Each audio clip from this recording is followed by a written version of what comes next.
Hepinize tekrar merhaba arkadaşlar, kanalıma hoş geldiniz. Bugün sizlerle yine çok güzel bir çanta öreceğiz.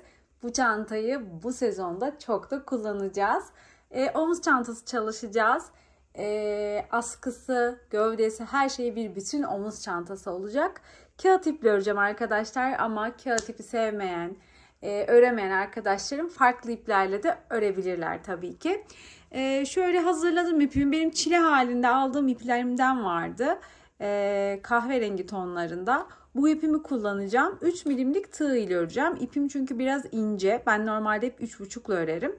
Ama bu görmüş olduğunuz gibi kağıt ipim bir tık ince. O yüzden 3 milimlik tığ kullanacağım. Detaylı bir şekilde anlatmaya çalışacağım. Ama aklınıza takılan bir şey olursa yorumlara yazabilirsiniz. Instagram sayfam, kanalımda aynı isimde. Aysha Hobby. Ayşe Hobby diye okunuyor ama yazılması Aysha Hobby.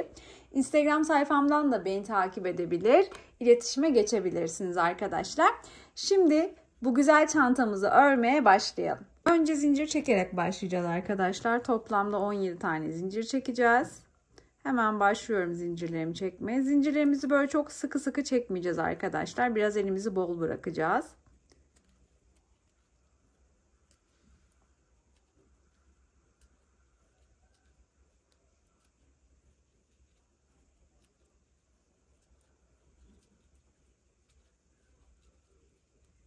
...17 tane zincirimi çektim. İlk zincirimi örmeden atlayacağım. İkinci zincirime batıp sık iğne yapmaya başlayacağım. Her zincirime birer tane batıp sık iğne yapacağım. Dikdörtgen bir taban yapacağız önce. Daha sonra tabanımızın etrafını bir sıra sık iğne döneceğiz. Ve daha sonra da modelimizi kurmaya başlayacağız. 17 tane zincir çektik. İlkini örmeden atladık. 16 zincirimiz kaldı. Yani sıra sonunda bizim 16 tane sık iğnemiz olmuş olacak. Her sırada bu 16 sık iğneyi öreceğiz. Tabanımız ne kadar büyüklükte olsun istiyorsak o kadar devam ettireceğiz. Sıra sonuna geldiğimizde bir zincir çekeceğiz. Bir sonraki sıraya çıkacağız. Bakın ben size anlatıyorken zincirlerime batarak sıra sonuna kadar geliyorum.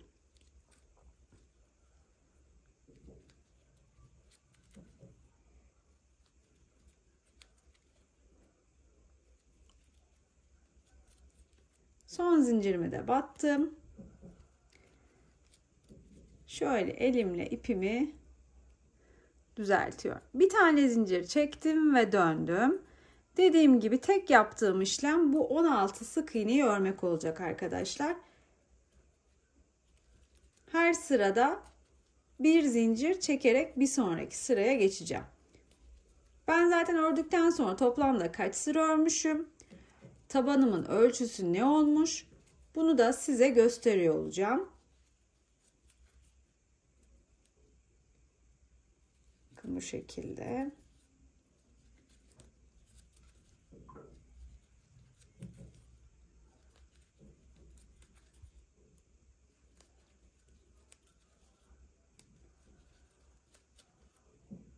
Evet, sıra sonuna geldim. Son sık iğneme battım. İlmeklerim 16 tane oldu. Elimle ipimi düzelttim. Bir tane zincir çektim. Döndüm ve tekrar örüyorum. Bu şekilde arkadaşlar tabanımızı örelim. Ördükten sonra bakalım ölçüsü ne olmuş.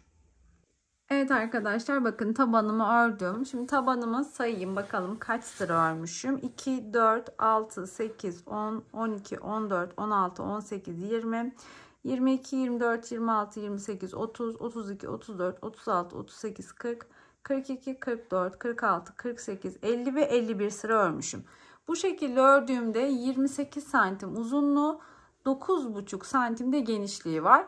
Ama etrafını bir sıra sık iğne döneceğiz. O yüzden bu rakam değişecek. Sık iğne döndükten sonra tekrar ölçüp size tabanımızın net ölçüsünü de vereceğim. Şimdi tabanımızın etrafını sık iğne dönelim. Hemen başlıyoruz sık iğne dönmeye. Bir tane zincir çekiyorum. Şimdi artık kısa kenardan değil, uzun kenardan öreceğim. Böyle dört bir tarafını sık iğne döneceğim. Hemen ilk sırama batıyorum.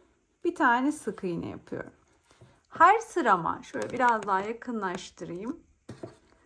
Her sırama birer kere batıp sık iğne yapacağım arkadaşlar. Sıra atlamamaya dikkat edeceğim.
Arkadaşlar bakın sık iğnelerimi başladım ve sona kadar yaptım. Şimdi dönüş yapacağız. Buralar bizim köşelerimiz. Köşelerimizde üçer tane batıp arttırma yapacağız ki toparlanma olmasın. Güzel bir temiz bir dönüş olsun. Bunu sadece tabana özel yapıyoruz. Modeli kurduğumuzda model zamanında kesinlikle bir arttırmamız olmayacak. Sadece bu sıraya özel bu. Bakın şimdi dönüyorum. İlk sık iğneme 1 2 3 tane yapıyorum. Sonrakilere yine birer tane sık iğne yapıyorum.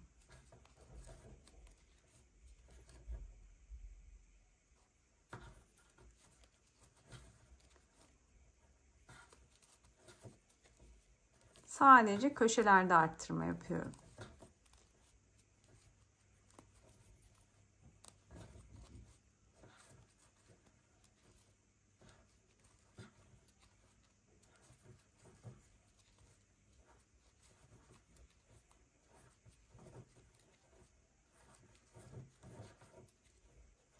Evet, sonuncuya geldim. Battım.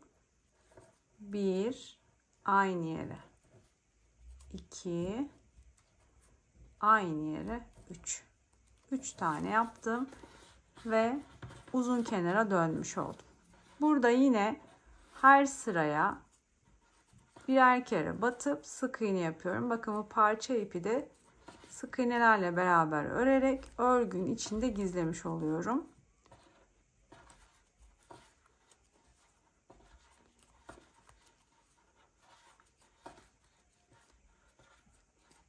Yine şöyle elimleri düzelteyim. Sıra sonuna kadar hepsine birer tane sık iğne yapıp geliyorum. Sıramın sonuna geldim arkadaşlar. Yine aynı şekilde bakın burada da dönüyorken ilk sık iğneye 1 2 3 tane yapıyorum. Bu köşeye de 3 tane sık iğne yaptıktan sonra ortadaki sık iğnelerime birer tane sık iğne yaparak başladığım noktaya kadar ilerliyorum.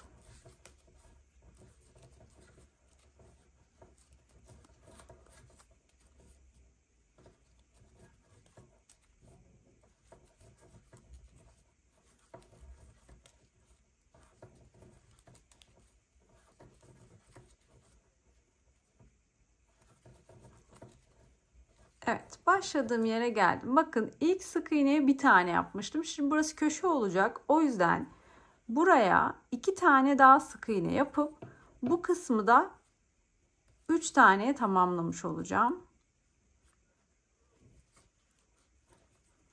1 aynı yere 2.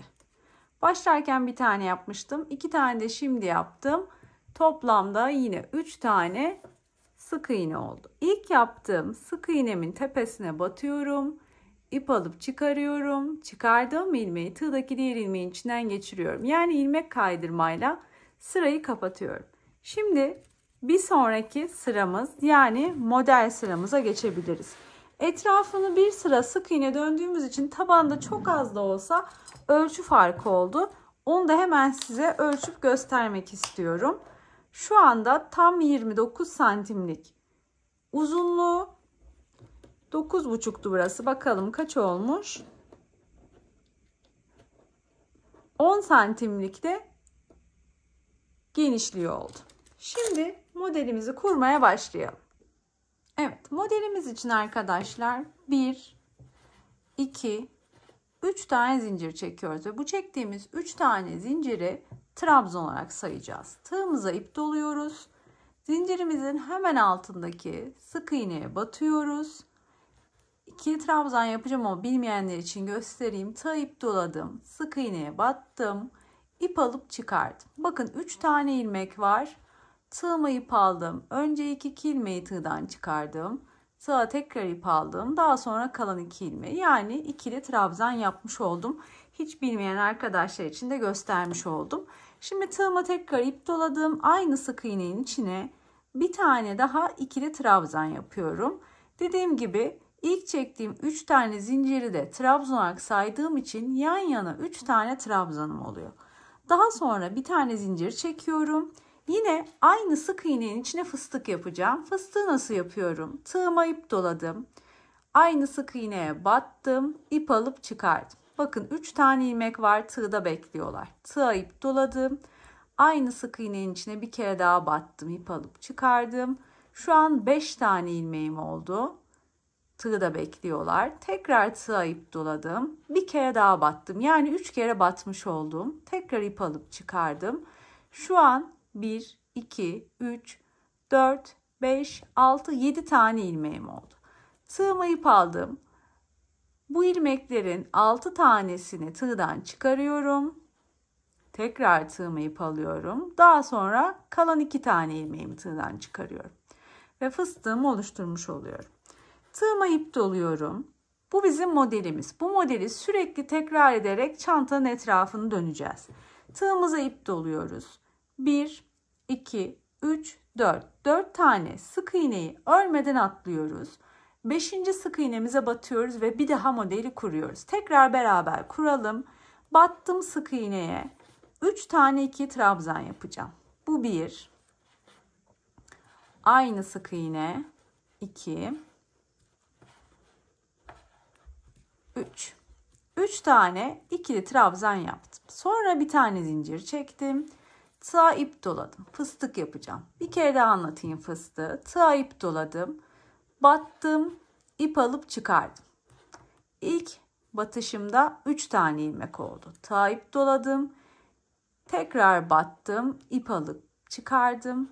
İkinci batışımda 5 tane ilmek oldu. Tığa ip doladım. Tekrar battım. İp alıp çıkardım. Üçüncü ve son batışımda 7 tane ilmek oldu tığda. Tığıma ip aldım. Bu 7 ilmeğin 6 tanesini tığdan çıkarıyorum. 2 ilmek kalıyor. Tığa ip alıyorum. Kalan 2 ilmeği tığdan çıkarıyorum. Ve modeli kurmuş oluyorum. Bu modeli sürekli tekrarlayacağım dediğim gibi. Ve iki model arasında zincir yok. Sadece modelin kendisinde bir tane zincir var. Ama iki model arasında kesinlikle zincir yok. Zincir çekmiyorum o yüzden. 1, 2, 3, 4. 4 tane sık iğneyi örmeden atlıyorum. 5.'ye batıyorum. 3 tane ikili trabzan yapıyorum.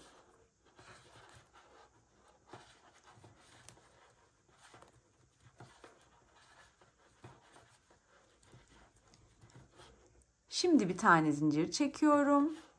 Aynı sık iğneye batıp fıstık yapıyorum.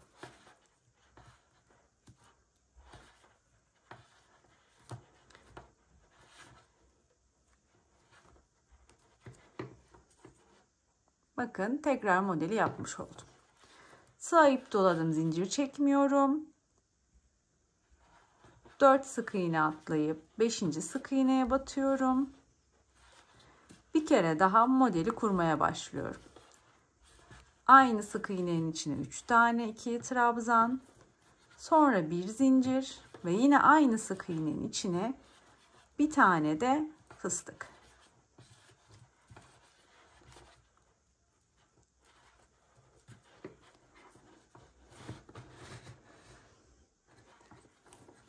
Bu şekilde aynı işlemleri tekrar ederek dört bir tarafını tabanımın döneceğim arkadaşlar.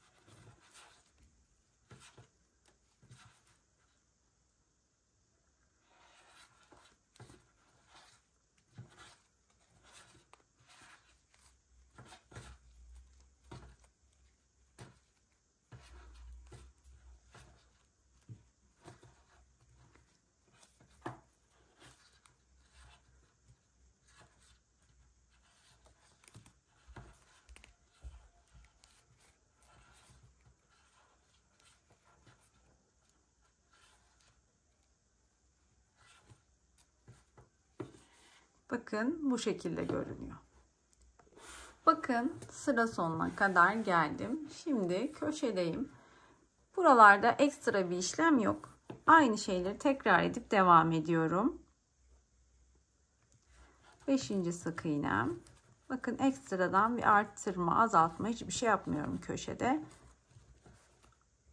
Dediğim gibi sadece aynı işlemleri yapıyoruz. Bu kısmı göstermek istedim. Çünkü bazı arkadaşlarımız şu köşe noktalarında takılabiliyorlar. Model kurulumunda arttırma olduğunu da söylüyorum. Bu modelde modeli örüyorken arttırmalar yapmıyoruz. Sadece sık iğnelerle tabanın etrafını dönerken bir kere yaptık.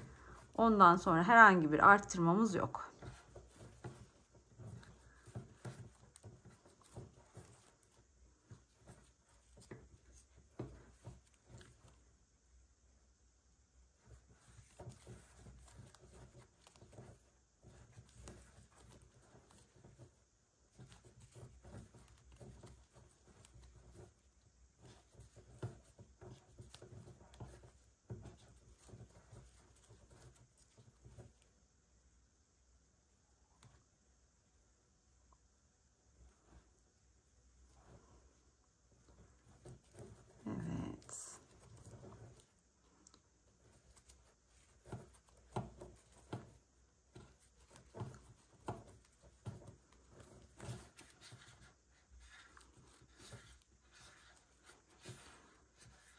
Bakın burada da diğer köşeye geçmiş oldum. Yine görmüş olduğunuz gibi ekstradan farklı bir işlem yapmadım.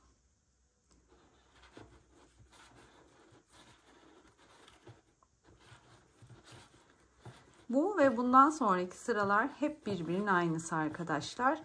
Sadece bir fark var. Onu da zaten ikinci sıraya geçerken sizlere gösteriyor olacağım.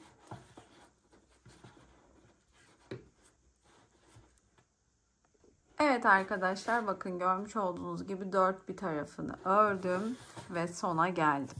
Son modeli kurdum. Bakın 1, 2, 3, 4 tane örülmemesi gereken sık iğnem kaldı.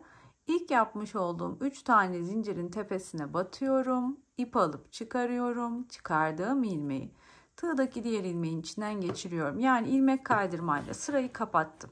Şimdi bir sonraki sırada yine bu modeli uygulayacağım ama direkt böyle devam etmeyeceğim. Bir tane zincir çekiyorum ve örgümü ters çeviriyorum. Tersine dönerek öreceğim bu sırayı. Bundan sonraki bu sıra bittiğinde tekrar ters çevireceğim. Her sıra bittiğinde çevirerek devam edeceğim. Bir tane zincir çektim. Bakın bu sırada artık ilmek sayma işlemimiz yok. Bizim modeli kuracağımız yerler şu 3 tane trabzan ve bir fıstığın arasına şöyle göstereyim. 3 tane trabzan ve bir tane fıstığın arasına yapmış olduğumuz bir zincirlik boşluk. Biz bundan sonra modellerimizi hep bu bir zincirlik boşluğa kuracağız.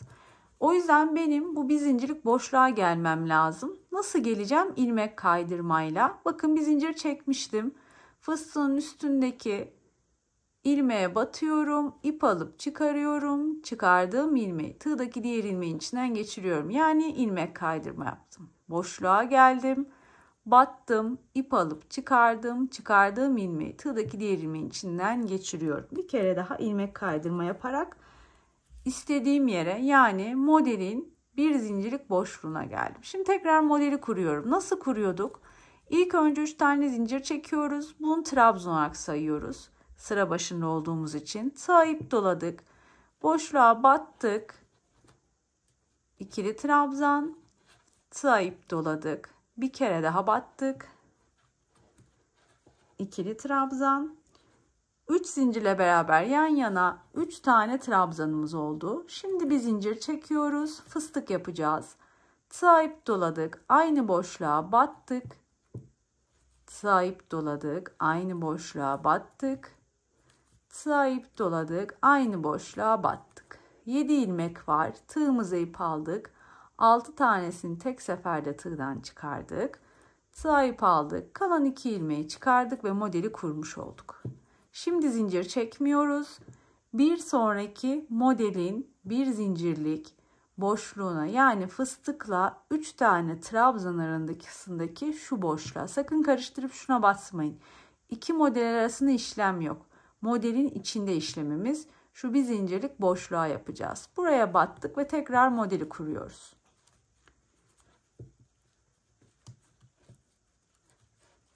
Yan yana 3 tane ikili trabzanı yapıyoruz. Bir zincir çekiyoruz ve bir kere daha aynı boşluğun içine fıstık yapıyoruz. Tekrar kurmuş olduk. Zincir yok. Bir sonraki modelin bir zincirlik boşluğuna batıyorum. 3 tane ikili trabzanımı yapıyorum. Şimdi bir tane zincir çekiyorum. Aynı boşluğa fıstık yapıyorum.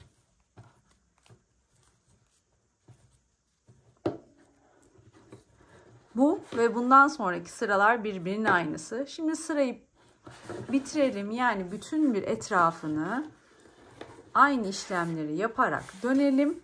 Beraber sıramızı kapatalım. Bir sonraki sıraya tekrar birlikte geçelim. Evet arkadaşlar, bakın ikinci sıramı da bitiriyorum. Son modelimi de yaptım. Şimdi ilk yaptığım modelin 3 tane zincirinin, ilk 3 tane zincir çekerek başlamıştık biliyorsunuz. Tepesine batıyorum. İp alıp çıkarıyorum. Çıkardığım ilmeği diğer ilmeğin içinden geçiriyorum. Yani ilmek kaydırmayla sırayı kapatıyorum. Bir tane zincir çekiyorum. Şimdi bu şekilde devam etmeyeceğim. Az önceki ikinci sıraya başlarken yaptığım gibi örgüyü çevireceğim ve ters istikametine devam edeceğim. Bir zincir çekmiştim. Boşluğa gelmek için, şu köşe boşluğuna gelmek için ne yapıyorduk? Bakın şurayı tekrar göstereyim. Her sırada sırayı kapatıyorken aynı işlemi yapacağız. 3 tane zincirin tepesine batıp ilmek kaydırmayla sırayı kapatacağız. Bir tane zincir çekeceğiz ve yine her sırada bir zincir çektikten sonra düz istikamete değil, örgüyü ters çevireceğiz. Örgünün ters yüzüne devam edeceğiz. Ters yüzünde geldiğimizde ne yapacağız?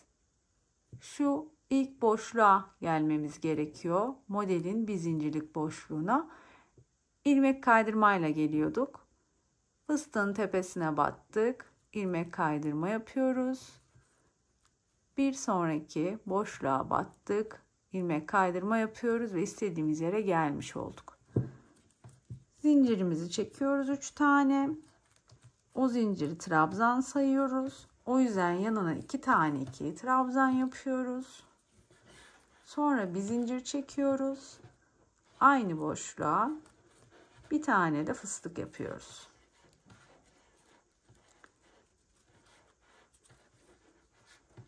Tığa ip doluyoruz. Bu modeli kurduk. Tekrar kuracağız. O yüzden bir sonraki modelin bir zincirlik boşluğuna batıyoruz. Ve tekrar modeli kurmaya başlıyoruz. 3 tane yan yana ikili trabzan, bir zincir, aynı boşluğa bir tane fıstık. Bir sonraki modelin bir zincirlik boşluğuna yine aynı işlem. Dediğim gibi bundan sonraki sıraların hepsi aynı arkadaşlar. Hiçbir fark yok.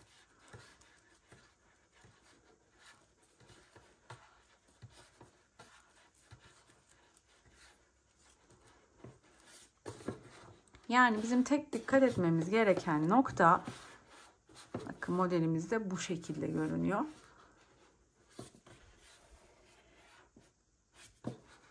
Bizim tek dikkat etmemiz gereken nokta, öreceğiz.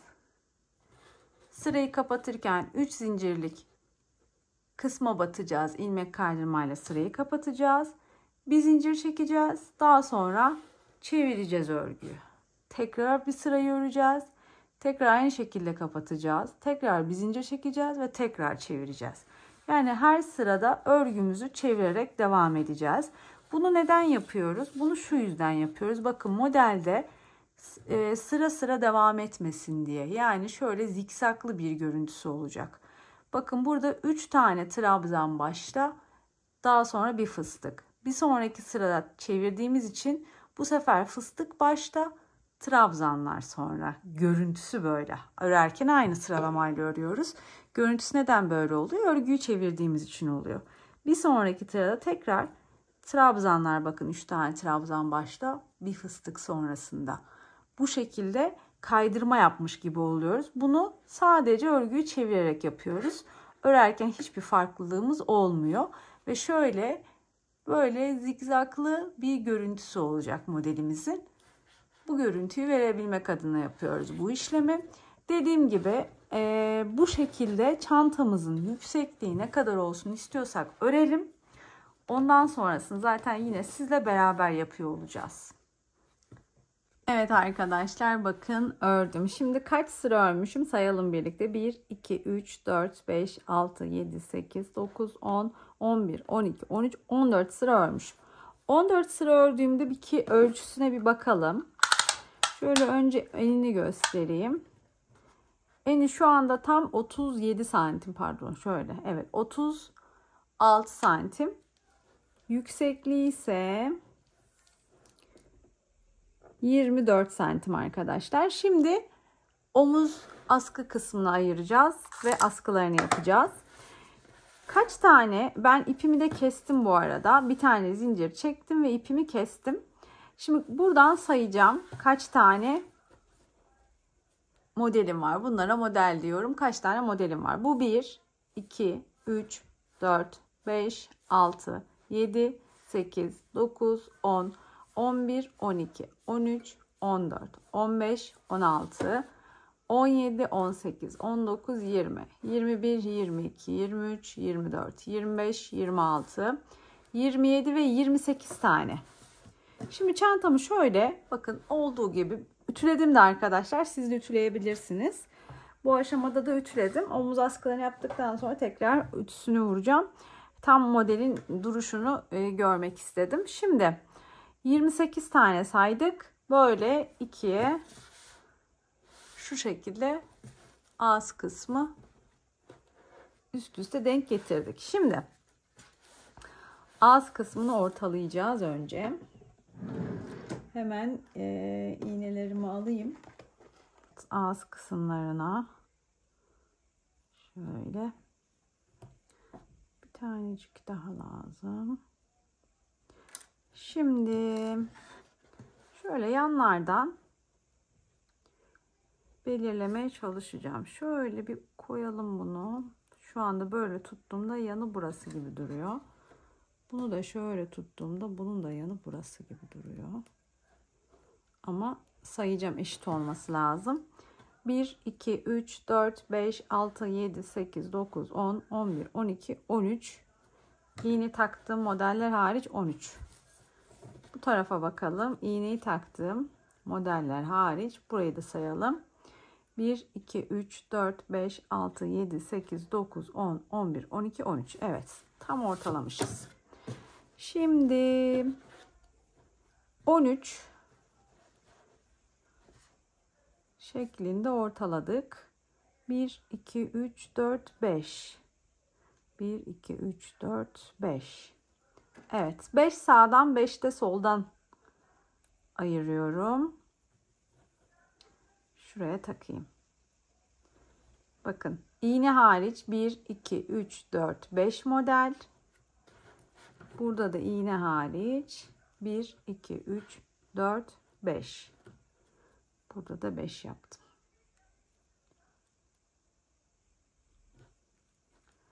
Yani ortada 3 tane modelim kalıyor. Bunları örmeyeceğim. Bu ayırdığım kısımları öreceğim. Aynı şekilde arka tarafa da iğnelerimi takayım. Buradan da sayalım. İğneyi taktığımı saymıyorum. Bakın 1, 2, 3, 4, 5. 5 model sonrasına iğne takıyorum. Buradan da iğneyi saymıyorum. İğneyi taktığım modeli 1, 2, 3, 4, 5. 5 de buradan saydım. Buraya da şimdi iğnemi taktım. Belirlemeleri yaptım. Şimdi örebilirim. Ben şurada parça ipler var. Bunları çıkarayım. Evet, şimdi ipimi alıyorum. Çanta bittiğinde kaç gram gittiğini sizlere söyleyeceğim ölçüp. Çünkü ben şu anda bilmiyorum. Bu çantayı ilk defa örüyorum. O yüzden miktarını bilmiyorum. Kaç gram gideceğini. Öreceğim. Ördükten sonra ölçeceğim ve size de kaç gram ip kullandığımı söyleyeceğim. Şimdi arkadaşlar bakın. Ortada 3 tane model ayırdık. Sağdan ve soldan omuz askılarını yapacağız. Şimdi 3 tane model ayırdıktan sonra iğneyi taktım. 5 tane başlayan model kısmından hemen örmeye başlayacağım. Şöyle bakın, bu benim ilk modelim. İlk modelimin önce bir tane zincir çekip bir ilmek oluşturuyorum. Daha sonra ilk modelimin görmüş olduğunuz bir zincirlik kısmına batıyorum. İp alıp çıkarıyorum. Çıkardığım ilmeği tığdaki diğer ilmeğin içinden geçiriyorum. Yani ilmek kaydırmayla önce ipimi buraya sabitliyorum. Evet, bu şekilde. Daha sonra 1, 2, 3 tane zincir çekiyorum. Biraz daha yakınlaştırdım. 3 zincir çekiyorum. 3 zincir çektikten sonra yine modeli kurmaya başlıyorum. Bakın, bu modeli örmeden atlamış bir sonraki modele geçmiş oluyoruz böylelikle. İlk modelin bir zincirlik kısmına battım. 3 tane zincir çektim. Bu modeli direkt atladım. Bir sonraki modelimin bir zincirlik kısmına battım. 3 tane ikili trabzan yapıyorum.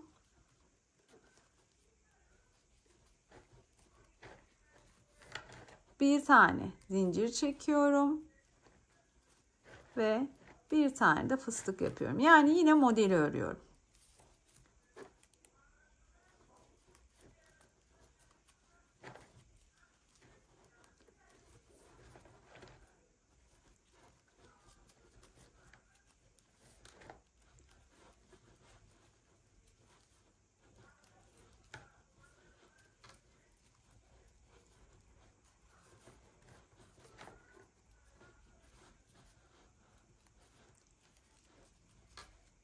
Şimdi böyle başladık. 3 zincirle başladık. Modeli öreceğiz. Artık şuradaki yanları belirlediğim iğneyi çıkarabilirim. Çünkü artık bununla işim yok. İlk taktığım yanlardaki iğneyi çıkardım. Şimdi buradan başladım. Diğer iğneye kadar örmeye devam edeceğim. Diğer iğnede başladığım gibi bitireceğim. Orayı göstereceğim zaten size. Şimdi burayı örelim. Şurada devam edelim birlikte. Evet arkadaşlar, bakın. Başladım ve diğer iğnenin olduğu kısma kadar geldim. Şimdi bakın, burada başlıyorken 3 zincirle başladık ve alttaki ilk motifi örmemiş olduk.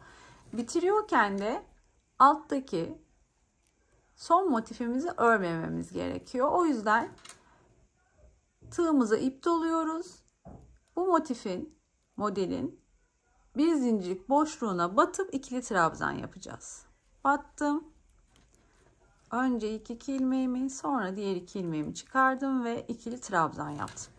Yani başladığım gibi bitirmiş oldum. Şimdi bir sonraki sıramıza çıkacağız. Bir sonraki sıraya çıkarken 1, 2, 3 tane zincir çekiyorum ve dönüyorum. Şimdi ilk modelimin içine işlem yapacağım ama yarım işlem yapacağım. Yani nasıl?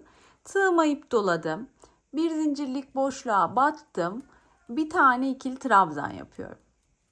Daha sonra bir tane zincir çekiyorum ve fıstığı yapıyorum.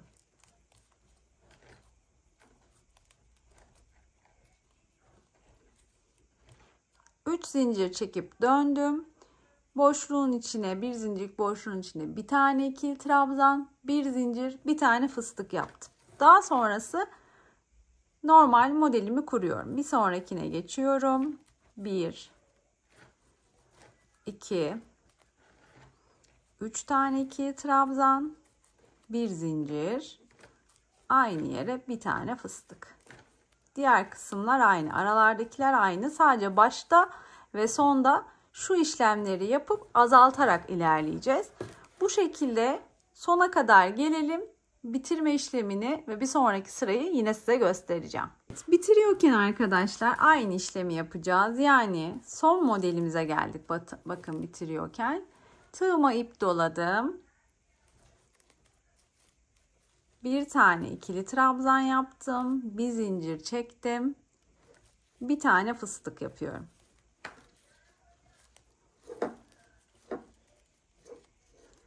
Sıraya başladığım gibi sırayı bitirmiş oluyorum. Daha sonra bakın böyle bırakıp dönmüyorum. Şurası böyle girintili çıkıntılı olmaması gerekiyor. O yüzden ne yapıyorum? Tığa ip doladım. Şu son bir alttaki sıranın 3 tane zincir çektiğim kısma batıyorum ve ikili trabzan yapıyorum. Burada da biliyorsunuz 3 tane zincir yapıp sonra yarım model kurmuştum. Burada da aynı şekilde yarım modelden sonra yine trabzanla bitirmiş oluyorum. Şimdi bir sonraki sıramıza geçelim. Bir sonraki sırada ne yapıyoruz? 1, 2, 3 zincir çekiyoruz. Dönüyoruz. Alttaki ilk modeli, yarım olan ilk modeli atlıyoruz. Sonraki modelin bir zincirlik boşluk kısmına batıp tekrar modelimizi kuruyoruz. Yani 3 tane ikili trabzan yapıyoruz. Bir tane zincir çekiyoruz. Aynı yere bir tane fıstık yapıyoruz. Bakın bu şekilde başladık. Bitirirken de bu şekilde bitireceğiz. Yani dikkat ederseniz ilk yaptığımız sıradakinin aynısını yapıyoruz. 3 zincirle başlayıp alttan bir tane atlayıp modeli kurmuştuk. Yine aynısını yaptık. Bundan sonraki sırada yine ikinci sıranın tekrarı olacak. Yarım motif yaptığımız sıra. Şu görmüş olduğunuz iki sırayı, yani ilk yaptığımız iki sırayı sürekli tekrar ederek azaltmalar yapacağız. Sizle beraber bu iki sırayı bir kere daha tekrarlayalım. Şimdi örelim, sona gelelim, birlikte bitirelim tekrar. Bakın sona geldim. Nasıl bitiriyorduk sonda? Aşağıda yarım motifimiz var, modelimiz var. Bunu örmüyorduk. Tığa ip doluyoruz. İlk yaptığımız 3 tane zincirin, yani bir önceki sırada yapmış olduğumuz 3 tane, şöyle göstereyim. Bir önceki sırada yapmış olduğumuz 3 tane zincirimiz var. O zincire batıyorum ve ikili trabzan yaparak bu sırayı da tamamlıyorum. Tekrar 3 tane zincir çekiyorum. Dönüyorum. Bu sırada nasıl azaltıyorduk? Tığımıza ip doluyoruz. İlk motifimize batıyoruz. Bir tane ikili trabzan, bir zincir. Aynı yere batıyoruz. Fıstık. Bir trabzan, bir zincir, bir fıstık. Yani yarım yapıyoruz modeli. Sonrası tam olarak devam ediyor. Sonra modellerimiz aralarda değişmiyor. 3 tane ikili trabzan, bir zincir, bir fıstık şeklinde devam ettiriyoruz. Bitirirken de başladığımız gibi bitireceğiz. Bitirişi tekrar size göstereceğim. Evet, bitirme kısmına geldim. Beraber bitirelim istiyorum. Bakın son modeli başlarken ne yapmıştık? Yarım model yapmıştık. Yine aynı şekilde yarım yapacağız. Yani önce bir tane ikili trabzan, bir zincir, daha sonra fıstığımızı yapacağız. Sonra ne yapıyorduk? Böyle bırakıp dönmüyoruz. Bir alt sıradaki 3 zincirle başladığımız kısma tam zincire batıyoruz. Zincirin dibine batıp ikili trabzan yapıyoruz. Ve aynı şekilde başladığımız gibi bitirmiş oluyoruz. 3 tane zincir çekiyoruz, dönüyoruz. Azaltmaları devam edeceğiz bu şekilde. Şimdi ne yapıyoruz? Dediğim gibi bu ilk yaptığımız 2 sırayı sürekli tekrar ediyoruz. Bakın ikinci tekrar yaptık. Şimdi bir daha tekrar edeceğiz. 3 zincir çekiyoruz. Yarım modeli atlıyoruz. Bir sonraki modelimize batıp direkt modeli oluşturmaya başlıyoruz. 3 tane ikili trabzan, bir zincir, bir tane fıstık.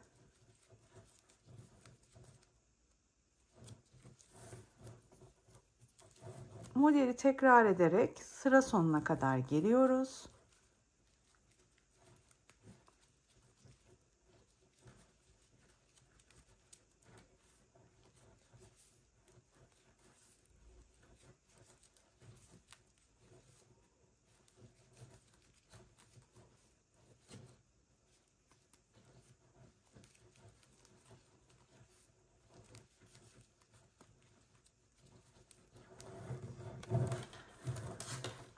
Çanta büyüdükçe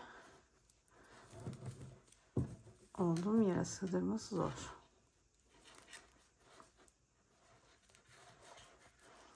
Şimdi sıra sonuna doğru geliyorum arkadaşlar.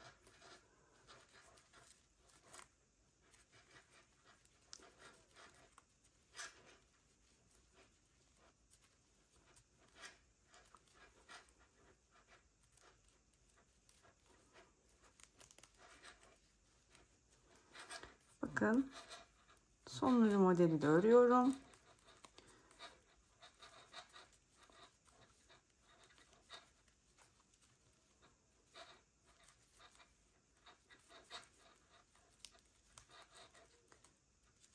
En sonunda ne kaldı? Başlıyorken ördüğüm yarım model. Bitiriyorken başladığım gibi bitireceğim. Yani bu son kalan yarım modeli örmüyorum.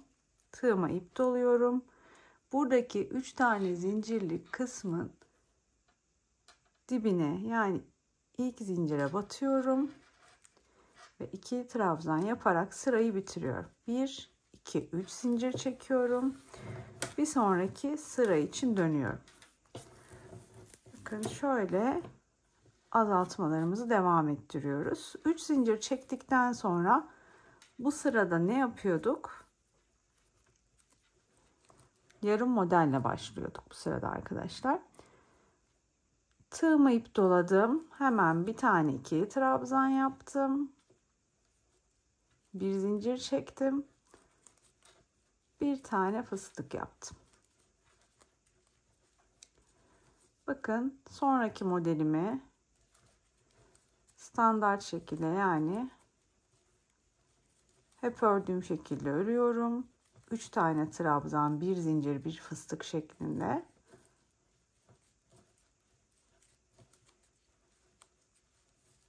Bir sonraki de aynı şekilde.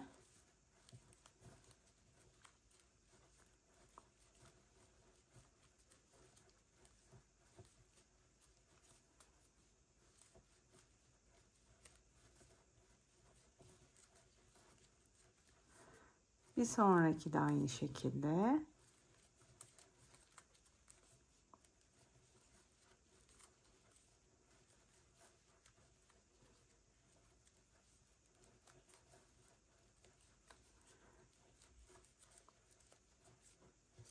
Bakın son modele geldim. Yarım model olarak öreceğim. Yani bir tane ikili trabzan, bir zincir, bir tane fıstık. Bitiriyorken de ikili trabzanla bitiriyorum. Bir alt sıradaki 3 tane zincirin dibine batıyorum ve ikili trabzanımı yapıyorum. Bu sırayı da bitiriyorum. 3 zincir çekiyorum ve dönüyorum. Şimdi nasıl yapıyorduk?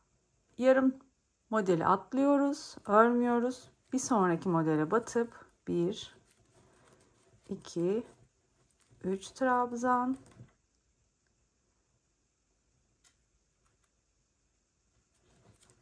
bir zincir, bir tane fıstık, yani normal bir şekilde örüyoruz modelimizi. Bu sırada bir alt sıradaki yarım modeli örmeden atlamış oluyoruz, azaltmış oluyoruz. Bir sonrakinde aynı şekilde 3 trabzan, bir zincir, bir tane fıstık olarak örüyoruz. Bakın bir sonraki de aynı.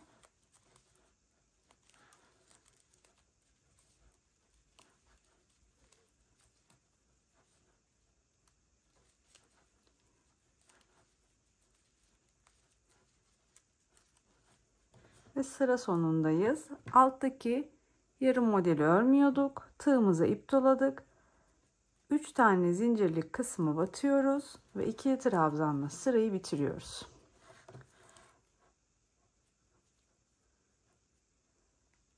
Evet, 3 tane zincir çektik. Bakın sırayı bitirdikten sonra 3 zincirimizi çektik ve döndük. Şimdi son azaltma sıramızı yapıyoruz. Nasıl yapıyoruz son sıramızı? 3 zincir çektikten sonra yarım olarak öreceğiz modelimizi. Battım hemen ilk bir zincirlik boşluğa, bir tane ikili trabzan, bir zincir, aynı yere bir tane de fıstık yapıyorum. Yani modeli yarım olarak kurdum. Sonrakine geçiyorum. Bunu tam olarak kuracağım. Yani 3 tane ikili trabzan, bir zincir, bir tane fıstık şeklinde.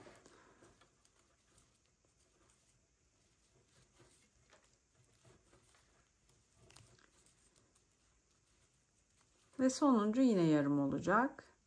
Bir trabzan, bir zincir, bir tane fıstık. Sırayı nasıl bitiriyorduk? Bir alt sıradaki 3 tane zincirin tepesine batıp ikili trabzan yaparak. Bir sonraki sıraya nasıl çıkıyorduk? 3 tane zincirle. Bir sonraki sıra için 3 zincirimi çektim, örgümü çevirdim. Şimdi bu ve bundan sonraki sıralar birbirinin aynısı olacak. 3 zincir çektikten sonra yarım trabzanımın, yani yarım trabzanın, çok affedersiniz, yarım modelimin bir zincirlik boşluğuna batıp önce bir tane ikili trabzan yapıyorum.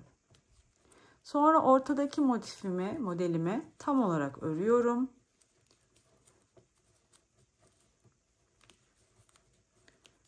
Sonra bir zincir, bir fıstık.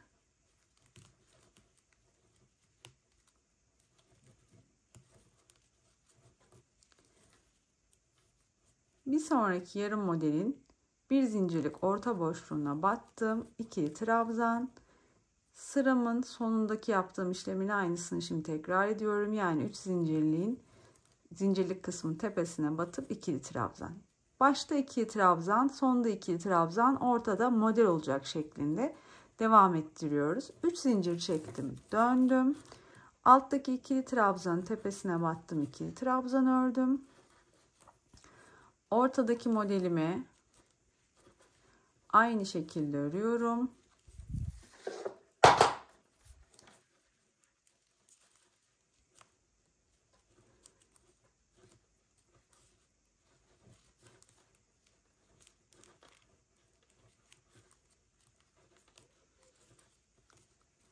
Sıra sonundaki bir alt sıradaki ikili trabzanın tepesine batıp ikili trabzan, zincirin tepesine batıp ikili trabzan. 3 zincir çekiyorum. Dönüyorum. Alttaki ikili trabzanın tepesine batıp ikili trabzan. Ortadaki modeli tam bir şekilde örüyorum yine.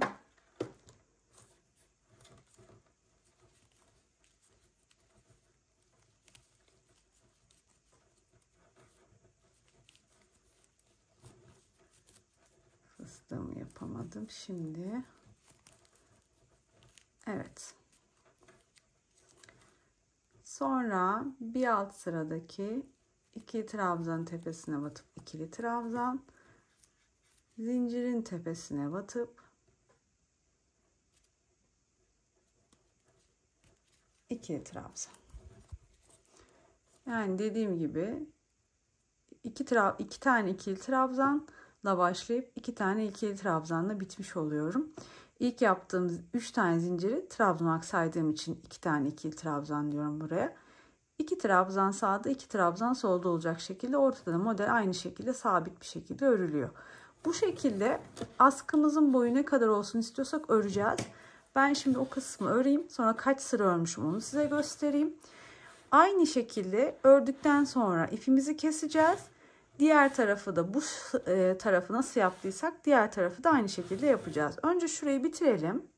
Evet arkadaşlar bakın. Ben şu kısmı ördüm. Şimdi ilk yaptığım yani en son azaltmadan sonra yaptığım sabit sıraları sayıyorum size. 1, 2, 3, 4, 5, 6, 7, 8 sıra yaptım. Yeterli bu. Şimdi burada ipi kesiyorum artık. Bir zincir çektim. İpimi kestim. Bu tarafı ördüğüm gibi diğer tarafı öreceğim. Hemen buradan başlayacağım. Bakın ortada 3 tane model ayırmıştım. Yani şu sonraki 3 modelden sonraki modelin orta boşluğuna bir zincirlik orta boşluğuna batacağım. Ama önce bir tane zincir çekip ilmeğimi oluşturuyorum. Bu bir zincirlik orta boşluğa batıyorum. Battığım yerden ilmeği çıkarıyorum. Bir zincir çekip burayı ipi sabitliyorum. Zincir sayımı 3'e çıkarıyorum. Bu modeli örmeden atlıyorum. Sonra sabit bir şekilde modellerimi örmeye başlıyorum.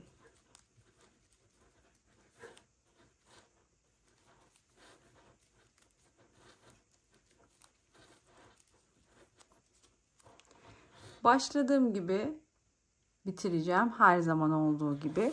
Şu sırada nasıl yaptıysam aynısı. Yani bu tarafta yaptığım sıralamanın aynısını şimdi bu tarafta yapacağım. O yüzden aynısı olduğu için tekrar gösterip hem sizi sıkmayacağım hem de videoyu uzatmayacağım.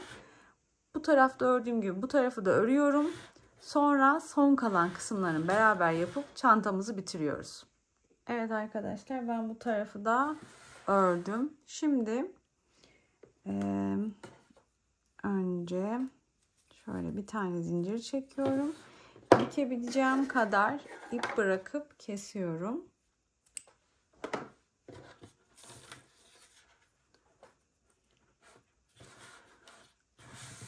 Evet, çantamın askı kısmı da hazır. Şimdi dikeceğiz arkadaşlar. İğneyle dikerek birleştireceğim. Hemen iğnemi aldım.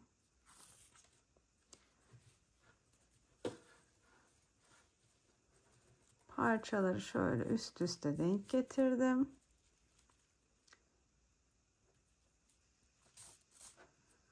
Ve bu şekilde dikiyorum.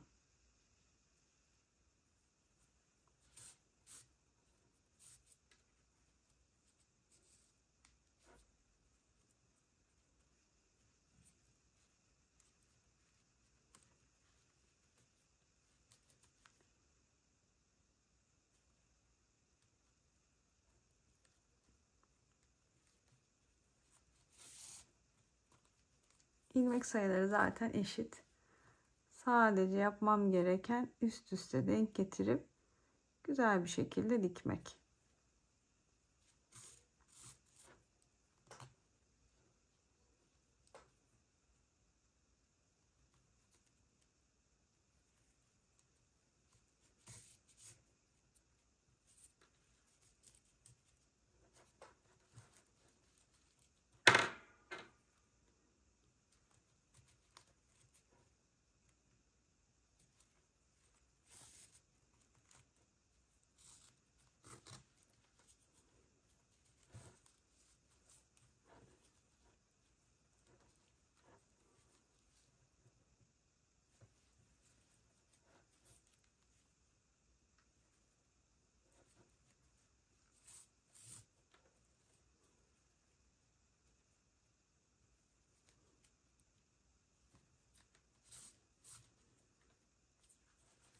Evet, bakın bu şekilde diktim. Şimdi burada ipimi düğüm atıp keseceğim. Evet arkadaşlar, çantamızın sonuna geldik. Şimdi ağız kısmına, şu kısımlara sık iğne sırası yapacağız. Hem bu tarafa hem de arka tarafa. Sık iğne sıramızı yaptıktan sonra da çantamız tamamen bitmiş olacak. Evet arkadaşlar, şimdi dediğim gibi ağız kısmına sık iğne yapalım. İpimi alıyorum. Önce bir tane zincir çekip bir ilmek oluşturuyorum. Daha sonra birleştirme yaptığım noktadan başlayıp şöyle bitireceğim. Bakın buralarda benim yapmış olduğum ikili trabzanlar var. Hemen batıyorum oraya. İp alıp çıkarıyorum. 2 ilmeğim var. Tığımı ip aldım. İkisini tek seferde çıkarıyorum. Yani sık iğne ile başlıyorum. Bu ikili trabzanların içine 3 tane sık iğne yapacağım arkadaşlar. Bakın bir sonrakine geçiyorum. 1 aynı yere, 2 aynı yere, 3. Bakın bir sonraki sıra.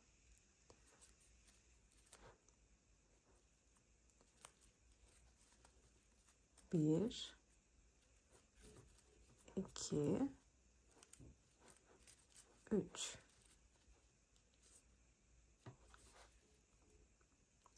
Bir sonraki sıra. Her sırada üçer tane sık iğne yapmış oluyorum yani. Bir sonraki sıraya geçtim.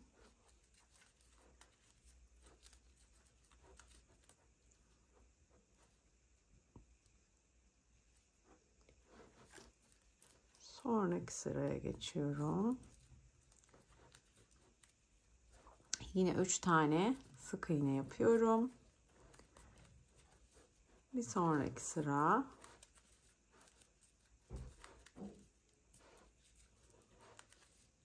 Bir sonraki. Bakın hepsine üçer tane sık iğne yaparak ilerliyorum.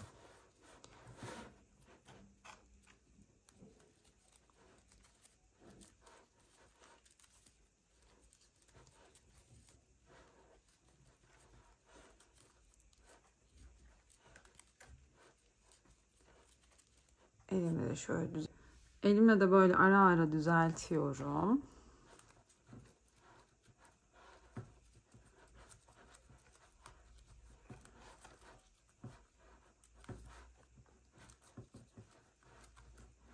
Ağız kısmının işlemleri bittikten sonra ölçüsüne bakacağız. Bir de kaç gram ip gitmiş ona bakacağız arkadaşlar. Çantamız tamamen bitmiş olacak.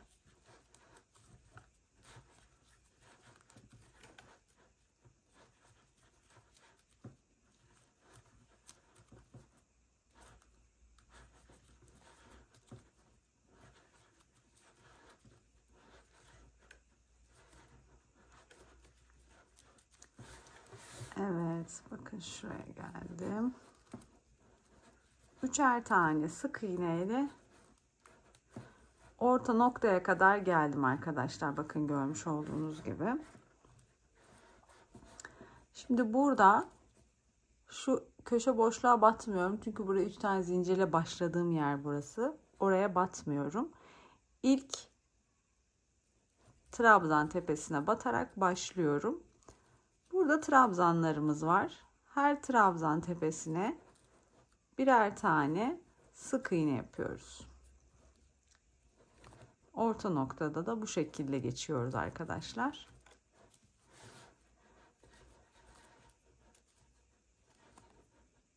Bakın. Bir sonraki trabzan tepesi bir tane.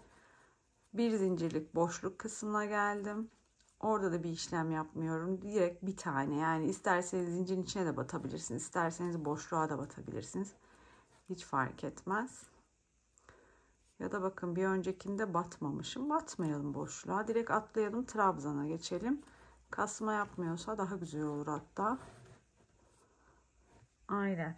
Böyle daha iyi. Orta boşluğa batmadım. Direkt trabzan tepelerine batıyorum dediğim gibi. Bakın. Fıstığın tepesindeki noktaya battım. Bir zincirlik kısma batmadım. Trabzan tepesine battım. Bir sonraki trabzan tepesine battım. Bir sonraki trabzan tepesine battım. Bakın diğer modelde de boşluk kısmı var. Başladığım yer. Oraya hiçbir işlem yapmıyorum dediğim gibi. 3 zincirle bağlantı oluşturduğum yer. Burası hiçbir işlem yapılmıyor. Yani şu aşağıya şaşırıp batmayın. Ortayı arttırmış olursunuz. Böyle bir marullanma olur. Onu istemiyoruz. Direkt şimdi yukarıya doğru devam edeceğim. Burada ne yapıyorduk? Trabzana batıyorduk. 3 tane sık iğne yapıyorduk her sırada.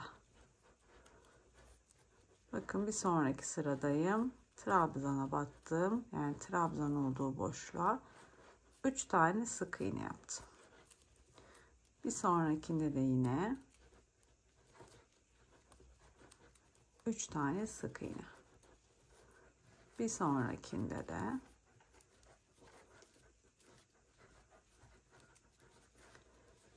bu şekilde başladığım noktaya kadar her sıraya 3 sık iğne yaparak ilerliyorum arkadaşlar.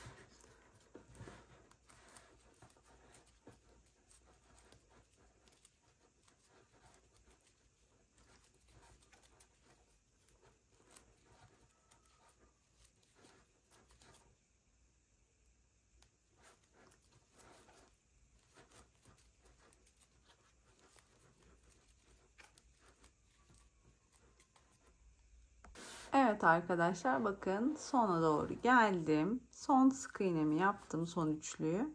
İlk yaptığım trabzanın tepesine batıp ilmek alıp çıkarıyorum. Çıkardığım ilmeği tığdaki diğer ilmeğin içinden geçiriyorum ve sıramı kapatmış, yani bitirmiş oluyorum. Bakın bu şekilde sık iğnelerimize yaptık. Şimdi burada ipimi keseceğim. Daha sonra çevireceğim çantayı. Az önce yaptığım gibi bu tarafının da ağız kısmına aynı işlemleri yapacağım. Burayı tekrar göstermeyeceğim çünkü diğer tarafın aynısı. Aynı şekilde burayı da sık iğne yapalım ve son haline bakalım. Evet arkadaşlar, bakın çantam şu an tamamen bitti ve hazır. Gerçekten çok güzel ve çok kullanışlı bir çanta oldu. Şimdi bu çantaya toplamda 250 gram ip harcamışız. Ölçtüm. 250 gram ip yeterli oluyor çantamız için. Ölçülerine bakalım. Şimdi en ölçüsüne bakmıştık ama tekrar bakalım. Son bir ütüsünü yaptım. Şöyle 35 santimlik bir enimiz var.